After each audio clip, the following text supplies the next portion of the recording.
As you may know, the popular show, Ed, Edd n Eddy, has been running for a long time.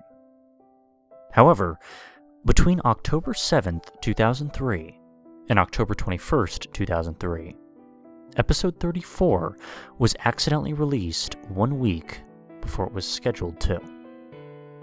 It was also known to some around the office that the primary writer had been sick with the flu, and instead of going on to make episode 34, the show was supposed to replay episode 1 in a sort of marathon-like segment.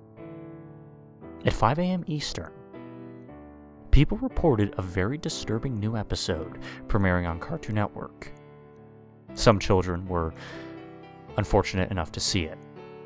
Apparently, the quality of the episode was mediocre when held to the regular standards. The animation was choppy, sound was constricted, very muffled. Reports of a line running up and down, similar to a crappy VHS tape, were received.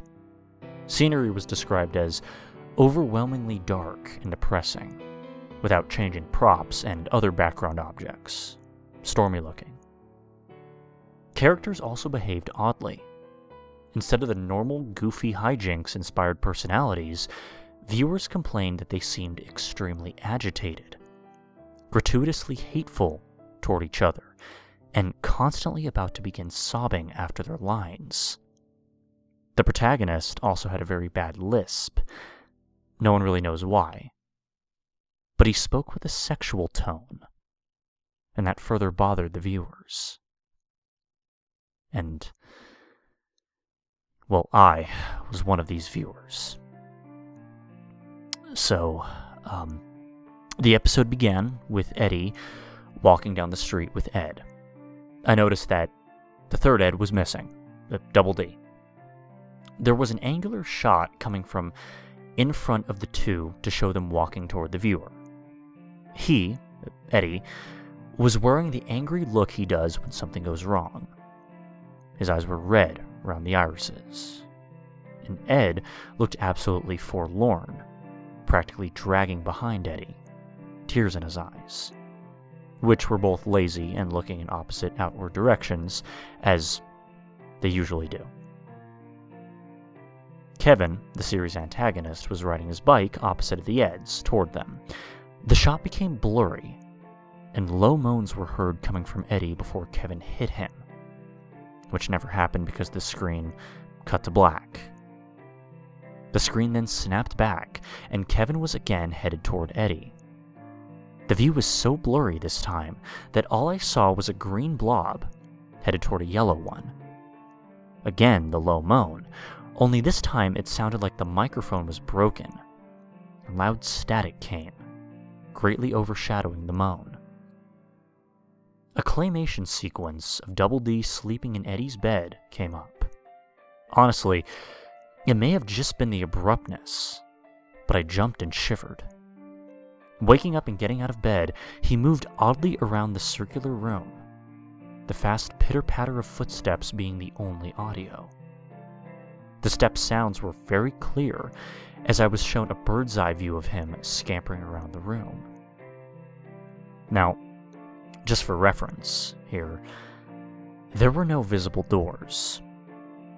Double D began screeching, sounded like a Fisher cat, as he moved wildly around the cell of a room faster and faster, until the screen began blurring again, the purple room's color swallowing a now orange blur. An extreme close-up of Eddie's front door sat in abrupt silence for a maddeningly long time.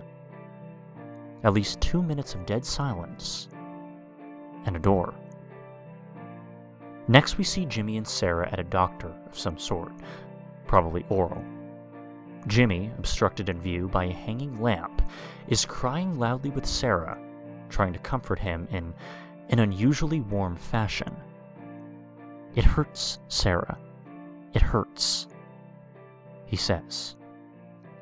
Suddenly, the door of the room is smashed open by a new character, a dentist. His face wasn't shown because he was tall enough to be out of the shot. Sarah was escorted out of the room, and Jimmy was shown. His headgear was mangled.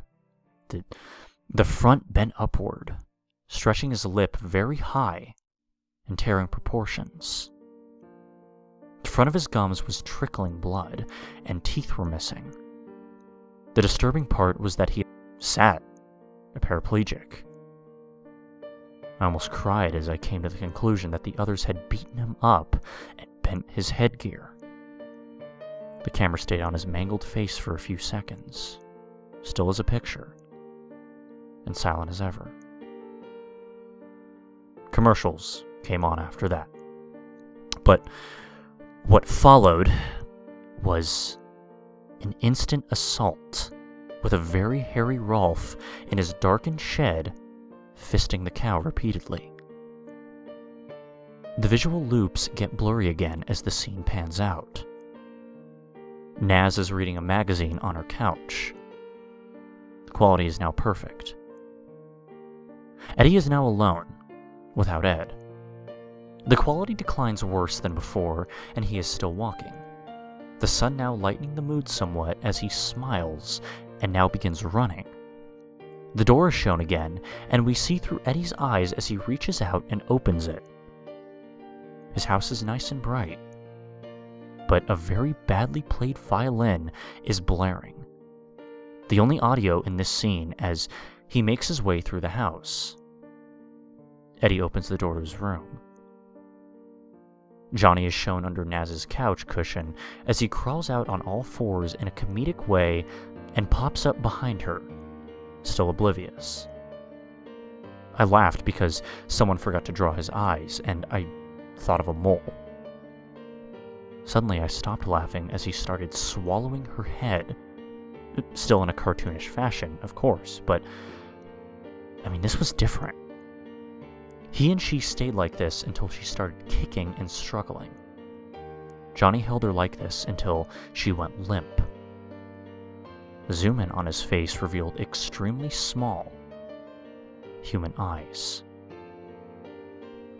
Double D was laying on Eddie's floor, no longer in claymation. The camera showed Eddie's house for the remainder of the episode, about 3 more minutes. And after that, the next program began on the spot.